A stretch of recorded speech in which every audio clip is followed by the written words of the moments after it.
welcome back to my channel. Today I will be sharing a recipe for curried cabbage with chicken. We'll be doing this Guyanese style, and to get started, here I have my chicken already seasoned. I'll show you guys how I did it in just a second. I also have here my chopped cabbage. I'll be using some onions, tomatoes, I have some minced garlic, I have some green onions, better known as scallions, I have cilantro, habanero pepper, some thyme, I have ground Geera, better known as cumin, some garam masala, curry powder, I have mushroom seasoning, complete seasoning, chicken bouillon, I have some seasoned salt, black pepper, and some green seasoning. So let's rewind back to how I seasoned this chicken.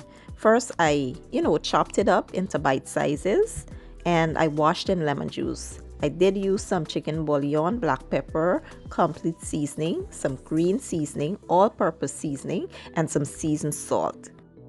You guys know the routine by now. If you've been following me, you just add everything to the bowl and you mix really well to combine. Now you can use whatever seasonings you like here. It doesn't have to be the ones I'm using.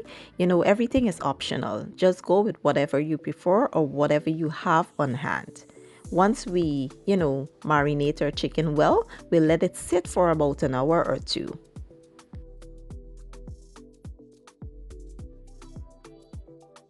Next up, here I have some water in a bowl, and I'll be adding my curry powder, garam masala, Geera, and my green seasoning.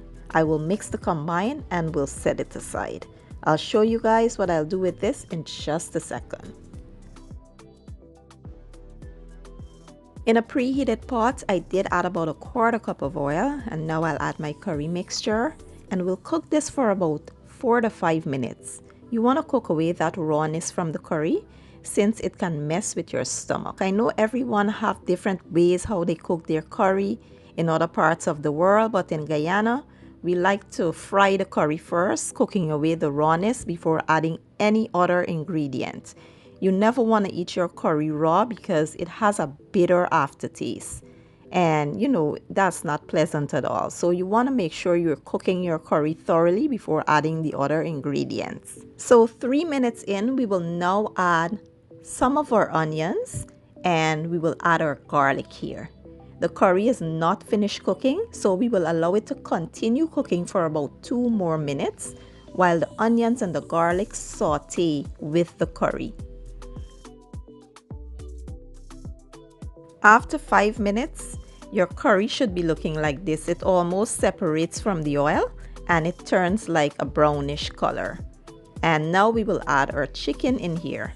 We will give the chicken a good mix, coating it really nicely with the curry mixture, and then we'll sit our lid on.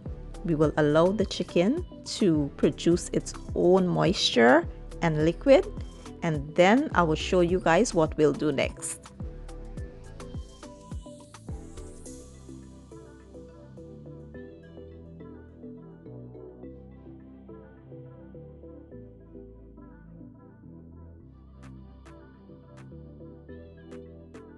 So after about 5 minutes, as you can see, the chicken has released a lot of liquid.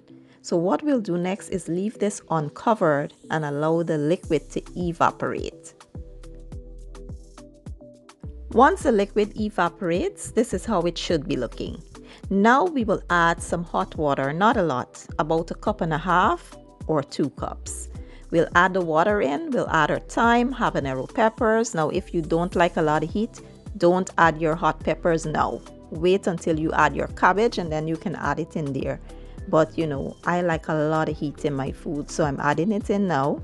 We will cover this and let it cook for about 15 to 20 minutes. We want to soften up that chicken a bit, so we'll let it cook and I'll show you guys the next step. After about 15 minutes, this is how the chicken is looking. Next, we will add our cabbage and we will add it in and just sit the lid on. We want the cabbage to wilt a bit before we start combining it. So we'll sit the lid on and give it about 5 minutes. Then we'll be back to, combine everything and add the rest of our ingredients.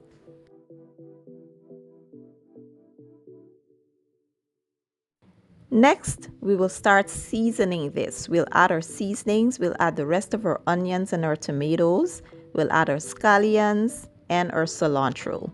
We'll give this a good mix and we'll let it cook until our cabbage is nice and tender and everything is well incorporated.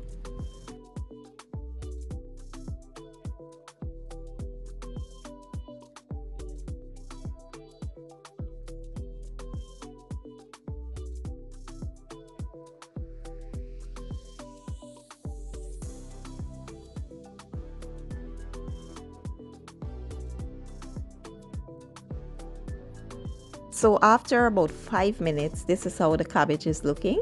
It still has a lot of liquid in there. So what we'll do is leave this uncovered and let some of that liquid evaporate.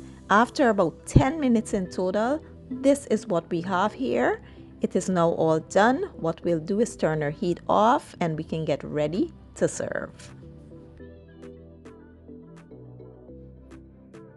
So I did plate my curried cabbage up with some plain white rice. Super simple. You don't really need a lot for this, but if you want, you can plate it up with some roti, some dumplings, whatever you prefer. It was so delicious. I really do hope you guys give the recipe a try, and if you enjoy my video, please give it a thumbs up, share it, leave a comment down below, and don't forget to hit the subscribe button for me. I will be leaving all my ingredients and measurements down in the description box, and I'll see you guys in my next video. Have a good day and enjoy!